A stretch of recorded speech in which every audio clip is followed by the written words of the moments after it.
C Sharp haqidagi darsimiz davomlashyotidi.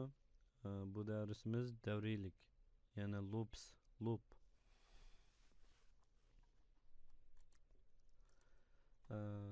Davriylik deganimiz ma'lum shartga asosan takror ijro bo'ladigan jarayonni ko'rsatadi. Ya'ni bir bo'lak programma kodi to'xtamay davomli ma'lum shart qanoatlangan yoki qanoatlanmaganda ijro bo'ladigan jarayonni ko'rsatadi. Bu davriylikni amalga oshirish uchun davriylik jumlalarini ishlatamiz. Biz ko'p ishlatadigan davriylik jumlalardan C Sharp'da bir qancha jumla bor. Shularni bir-birlab ko'rib o'taylik. Birisi for each jumlasi. Bu for each jumlasida berilgan bir to'plamning ichidagi har bir elementlar tuguncha davriylandi. Yani bu yerda davriylikning sharti to'plamninki tugishi hisoblandi. Davriylik to'plamninki har bir elementi bir qatimdan aylanib chiqib bo'lgandan keyin bu davriylik tamomlandi. For each jumlasining ishlatilishi bu misolda ko'rsatilgandek for each ochiq so'zni yozamiz. Undan keyin tirnoq ochamiz. Tirnoqning ichiga bir o'zgarguvchi miqdor aniqlaymiz. Bu o'zgarguvchi miqdorning tipi buning keyindagi to'plamning tipi bilan asosan o'xshash bo'ldi. To'plamningki har bir elementining tipi bilan bu yerdagi biz yana aniqlagan tip o'xshash bo'ldi. Agar tipda farq kelib chiqsa, bu davriylik ijro bo'lmaydi. Programma kodidan xatolik chiqadi. Bu yerdagi string s deganimiz biz aniqlab olgan string tipli bir o'zgarguvchi miqdor. Undan keyin in ochiq so'zi bor. Undan keyin bir to'plamni yozamiz. Ya'ni bu string tipli bir array'ninki o'zgarguvchi miqdorining nomi. Ya'ni bu ustida aniqlangan. Ya'ni ikki dona a'zosi bo'lgan bir string tipli array, ya'ni bir to'plam xarakterlik, tizma xarakterlik obyekt. Hamda bu ochiqlik so'zi, ya'ni in ochiqlik so'zi. Bu yerdagi keyindagi to'plamning ichidagi har bir elementni elib, bu s jumlasiga ba degan ma'noni bildiradi. Undan keyin biz bu for each jumlasiningki bu cho'ng tirnoqning ichidagi ijro bo'ligida bu s o'zgarguvchi miqdoriga berilgan har bir qiymatga nisbatan mashg'ulot apara olamiz. Yani bu yerda takror ijro bo'ladigan jarayon cho'ng tirnoqningki ichidagi qismi. Yani bu misoldan ko'ra olamiz. Ikki dona a'zosi bo'lgan bir array, demak bu davriylik ikki qatim ijro bo'ldi. Agar bu yerdagi a'zoning soni ko'p bo'lsa, bu shuning soni qancha bo'lsa, shuncha qatim bu davriylik aylanib bu console ticket write line degan kod shuncha qatim ijro bo'ldi. Hamda biz buningki misol ko'rib boqaylik. Milliy mashg'ulot qilib.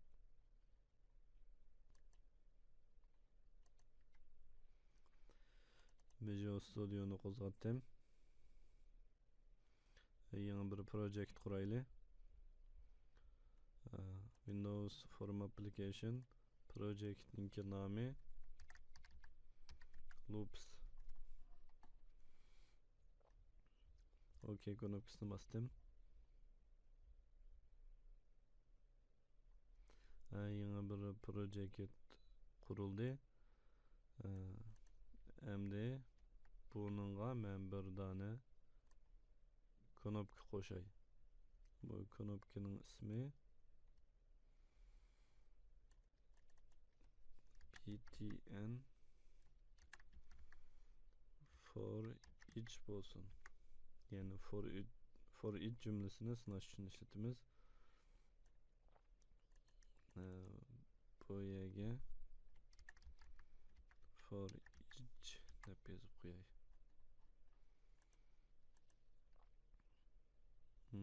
Saqladim. Buni qo'sh chekib, buningki knopka bosilgan adresiga kod yozaylik. Biz boya ko'rib o'tgan kodni yozaylik. Shu tipliq arraydan birini qurdik. Ismi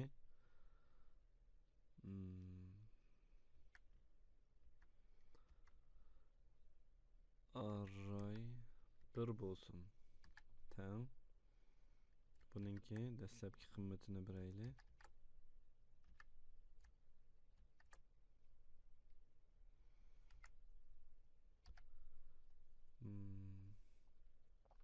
Buningga biz bir jumla so'zninki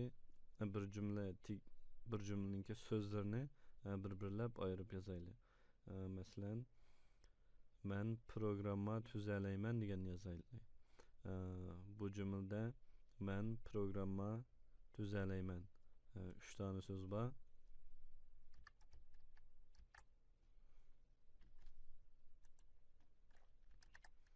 Kirgizgichni Uyg'urcha o'zgartib, men birinchi söz, ikkinchi söz programma tuzalayman. Endi biz for each jumlasini yozaylik. For each tırnaq ichiga biz stringdan birini aniqlaymiz. String str word in array 1. Cho'ng tırnaqni ochdik, yapdik. Bu yerda biz string tipli bir o'zgargich miqdorini aniqladik. In ochiq so'zini yozdik. Uningdan keyin burun aniqlab olgan bu string tipli bir arrayni yozdik.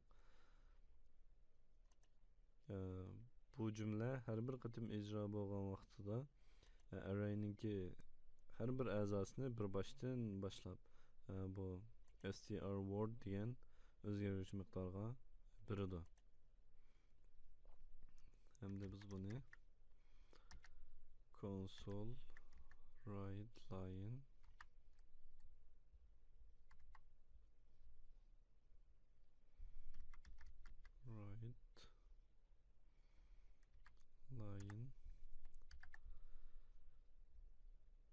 bu so'zni bevosita besib chiqaraylik. str word chekitlik pash bilan jumlamizni oxirlashtirdik. For jumlasininki umumiy qurilmasi ham shunday qildi. Bu jarayonga tekrar ijro bo'lgan kodni yozamiz. Buni ijro qilib ko'raylik. Ijro qilish knopkasini bosdim. Programma ko'zniga ijro bo'ldi. Endi men bu knopkani bosib ko'ray. Buningki natijasi bu output ko'znikida chiqadi. Output ko'zniki Uyg'urchani normal ko'rsatilmaydigan, shu bu yerda xatolik chiqdi. Biz buni mush yerda ko'znakninki o'ziga chiqaraylik.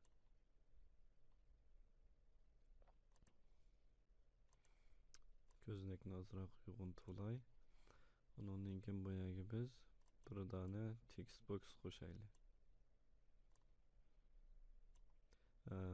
Biz ko'p qurliq mazmun ko'rsatmoqchi, shunga buningki xosligini o'zgartib ko'p qurliq qilaylik. Bu yerda multiline deb bir xoslik bor, yana text box tanlangan holatda. Biz buningki aslidagi qiymati false, buni true o'zgartib qo'ysak bo'ldi. Endi bu ko'p qurliq bo'ldi. Buni xohlagancha ostiga so'zsak bo'ldi.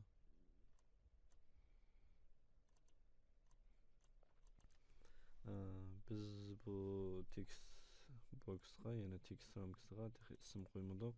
Ism qo'yaylik. Buningki txt yoki text boxning qisqartirilmasi tb holatda ism qo'ysak bo'ldi. Txt result, yana natija.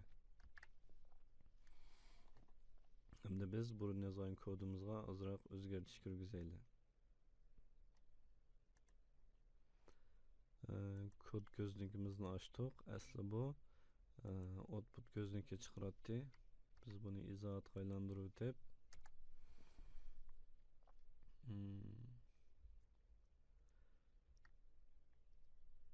txt resultning txt tang Teksti resolutning tekstiga qo'shib birimiz str word.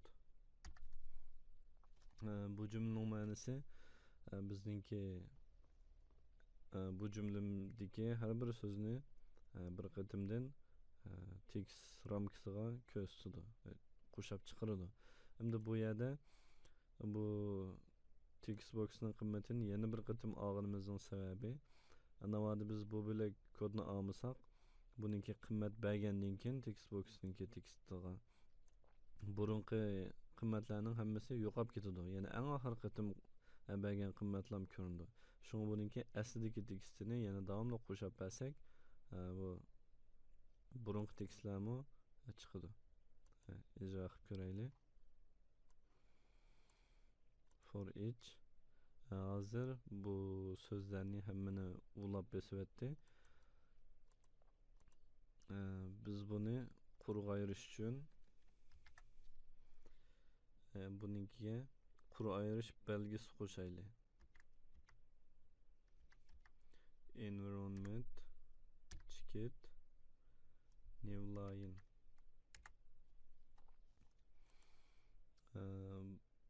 Bu kodning ma'nosi, bu environment degan C# da o'zi .NET da ta'minlangan bir obyekt. Buning ichida bir qism ko'p ishlatilgan belga qulaylik funksiyalar bor. Buning ichidagi new line degani yangi qur belgisini mushu tekstga qo'shib beradi. Endi ijro qilib ko'raylik. For each mana. Bizningki cümlemizdeki, yani bu arraydaki 3 tane sözünü bir-birlab qo'shib berdi. Bu programmani biz iz qo'g'lashi altida qayta ijro qilib boqaylik. Biz bu yerga bir breakpoint, yani to'xtash nuqtasi, uzish nuqtasi qo'shaylik.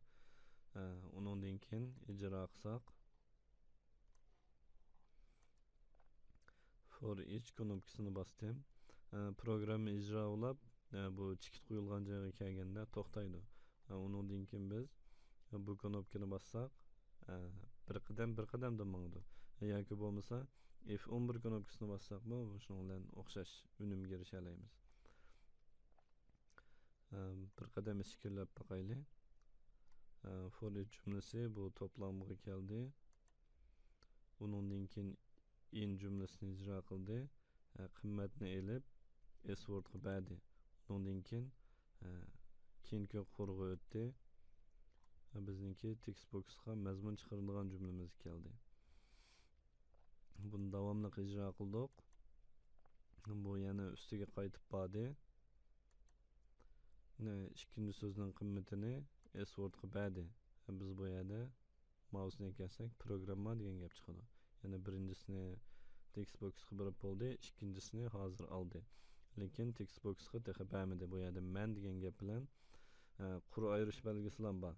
Ya'ni yanto'siziq R, yanto'siziq N degani quruq ayirish belgisi. Endi biz buni davomli ijro qilsak, text boxga qimmatni berib bo'ldi. Endi ko'rsak, programma degan gapni qitilgan. Yana buni davomli ijro qilsak, S-wordga 3-chi so'zni berdi.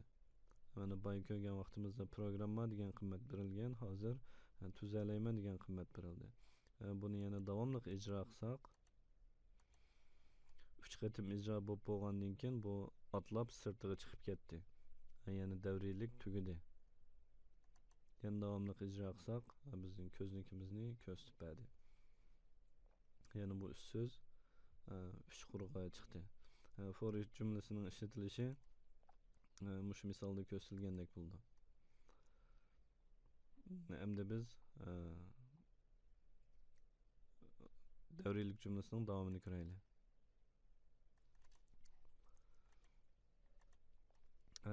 Yana bir davriylik cümlesi for cümlesi. Bu cümleninki oldingi cümlege o'xshamaydigan farqi buningki shart qismida. Yani oldinqida bir to'plamning ichidagi a'zolar tuguncha davrinadi. Hamda bu for cümlesida biz shartni boshlanish va oxirlashish, ondan buniki qadam bosqichini ifodalab beramiz. Ya'ni bu jumlada biz oldi bilan bir integerni aniqladik. Buningki dastlabki qiymati 0. Uningdan keyin bu o'zgarguvchi miqdorningki shartini yozamiz. Ya'ni bu o'zgarguvchi miqdor 6 dan kichik bo'lgan vaqtda ondan bu for jumlasining ichidagi jarayon ijro bo'ldi. Ya'ni bu yerdagi ay 6 dan kichik bo'lganda shart qanoatlanib bu kod, bu bir jumla kod ijro bo'ldi. Endi biz bu ayning qiymatini o'zgartmasak, bu davomliq takror ijro bo'ldi, bu to'xtab qolmaydi. Shuning uchun biz ayning qiymatini o'zgartib, bu shartni qanoatlanmaydigan holatga olib kirishimiz kerak. Ya'ni bu yerda bir o'zgarish bo'lishi kerak. Shuni biz bu yerga ay plus deb yozib beramiz. Buningki ma'nosini biz oldingi sonlik darsida o'rgangan. Ya'ni amalda bu ay ning ma'nosi ayga birni qo'shib ber degan gap. Demak, dastlabki qiymati 0 bo'lsa, birinchi qatimda 0 buncha chiqadi, ikkinchi qatimda 1, uchinchi qatim 2, to'rtinchi qatim 3 degandek davrilanib 6 ga tenglashgan vaqtda bu davriylikdan chekinib chiqadi. Hamda buningki ijro bo'lgan kod qismi bu cho'ng tirnoqning ichidagi kod. Buning ishlatilishini biz ko'rib boqaylik.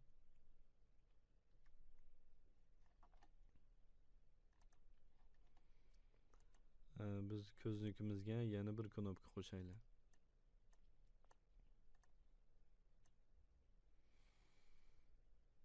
Buning teksti for bo'lsin.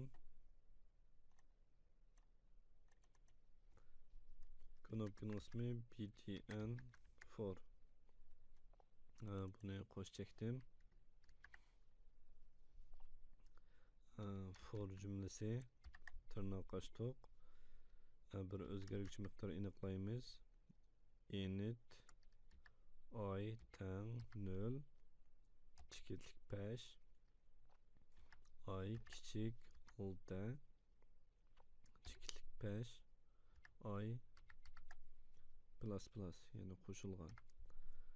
Bundan keyin cho'ng tirnoqni ichib yapdik. Buning ichiga ijro bo'lgan kodni yozsak bo'ldi. Biz bu kodimizni text boxga chiqaraylik.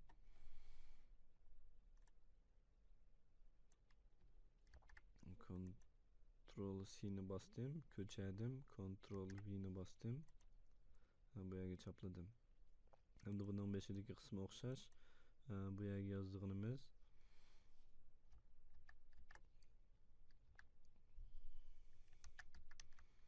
line, ya'ni qur degan ma'noda. Buni yozaylik. Ondan buning keyiniga ayning qiymatini chiqaraylik.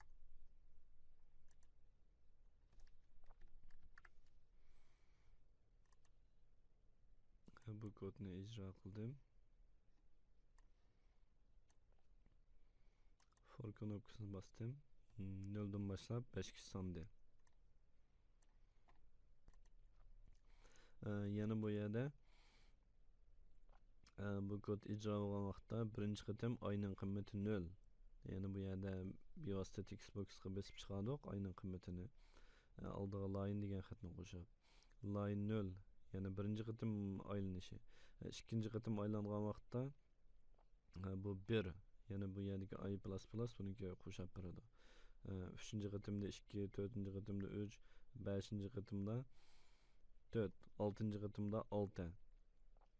Undan keyin buning qiymati 6 ga teng bo'lib qolgan vaqtda bu shartni qanoatlantirmaydi. Ay 6 dan kichik degan shartni qanoatlantirmaydi. Shuning bilan bu davriylikdan chekinib chiqdi. Endi biz bu yerda davriylikni ko'paytmoqchi yoki azaytmoqchi bo'lsak, bu shartni o'zgartsak bo'ldi. Ya'ni buning qiymatini 10 deb yozaylik.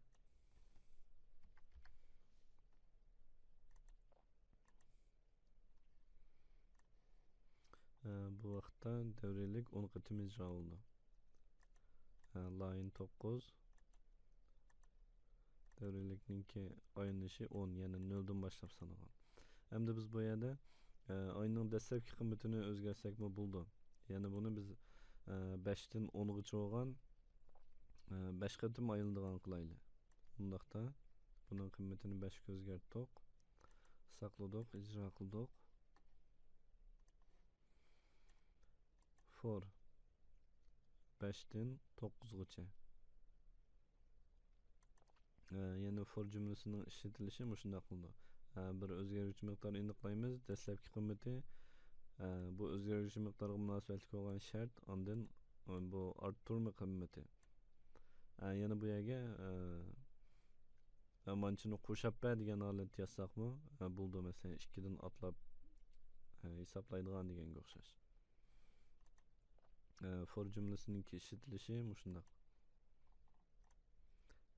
Yana boshqa davrilik jumlalarni davomli ko'raylik.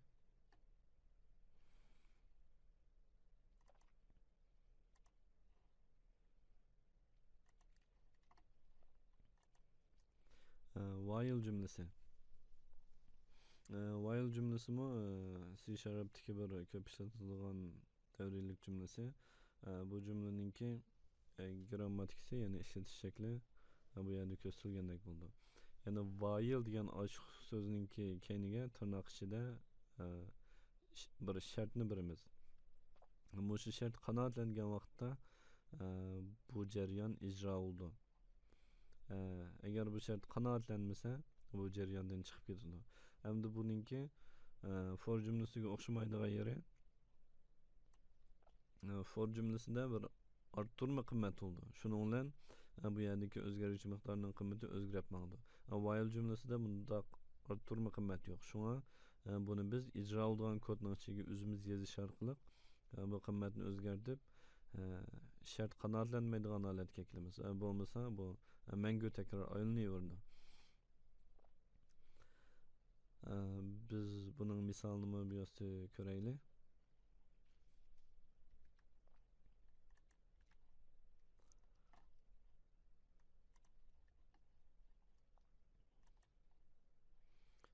Biz while'ga yana bir knopka qo'shaylik.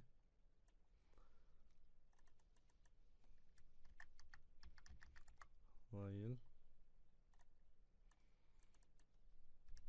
btn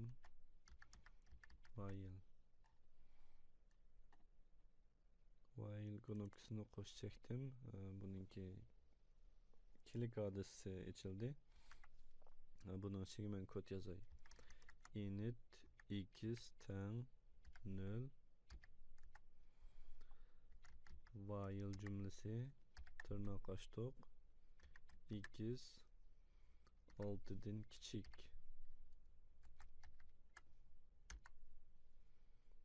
Bunun ichiga men bu kodni yana o'z beti ko'chirib eklay.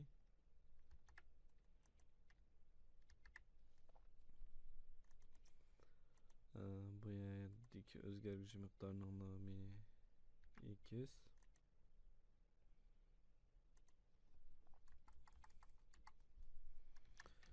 Value of x, yani x'ning qiymati mancha degan xat chiqsin.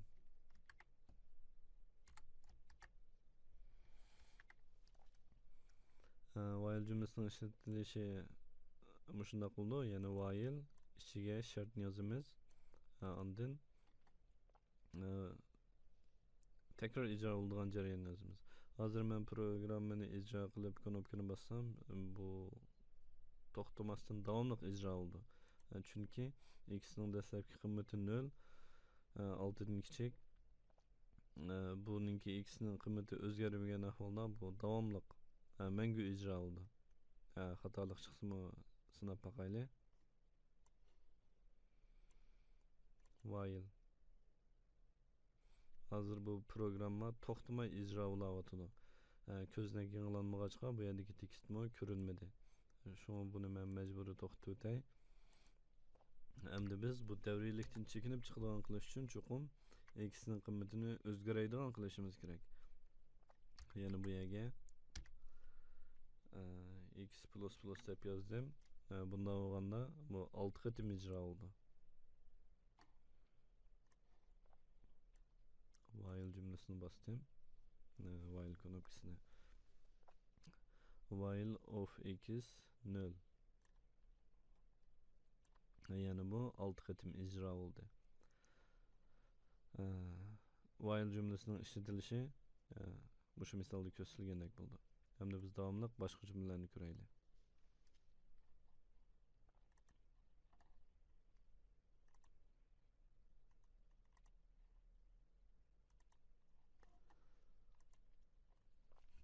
Do while cümlesi. Do while cümlesinin işletilişi while cümlesiga o'xshab ketdi. Buningki birdan-bir farqi while cümlesida oldi bilan shart beriladi. Shart qanoatlangan vaqtda ondan bu shartning ichidagi davriylikning ichidagi jumla ijro bo'ldi. Hamda do while cümlesida bo'lsa oldi bilan jarayonni ijro qilib o'tadi. Shartni keyin tekshiradi. Yana buninkida eng az bo'lganda bir qatim jarayon ijro bo'ldi. Shart qanoatlansin, qanoatlanmasin. Ondan keyin ondan shartni tekshirib davriylikni davomlashtirish yoki chekinib chiqishni bekitadi. Yani bununki shart oldidagi while cümlesine o'xshash, lekin faqat o'rnini ham almashidi. Yani jarayonning oxiriga yozamiz. Buni bevosita mashq orqali ko'raylik.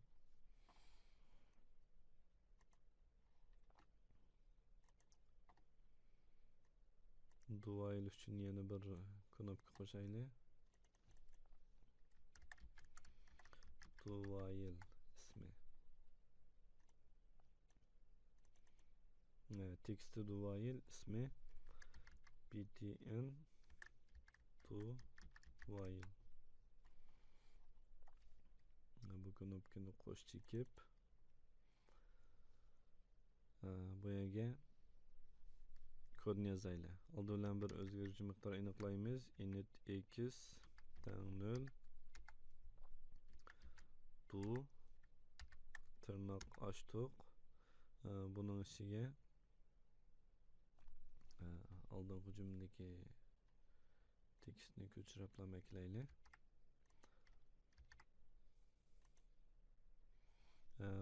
Bu jarayon oxirlashgandan keyin ijro bo'lgan jarayon. Buningki shartini yozamiz. While x kichik 5'ten. Kichiklik 5. Yani bu do while cümlesinin işletilishi oldi bilan do ochiq so'zi, undan keyin ijro bo'lgan davriy ijro bo'lgan jarayon. Undan keyin while ochiq so'zi, ondan shartni yozamiz. Bunun icra neticesini ko'raylik. Start. Do while. Yana 5 x 5'ten kichik bo'lganda ijro bo'ldi. Bu 5 qitim takrorlandi. Şunu bilan C Sharp'taki davriylik cümlelerden 4 tane cümleni ko'rib o'tdik. For each, for, while, do while qatorliq. C Sharp'taki asos ishlatadigan davriylik cümleleri bu shu. Davriylik haqidagi darsimiz tugadi.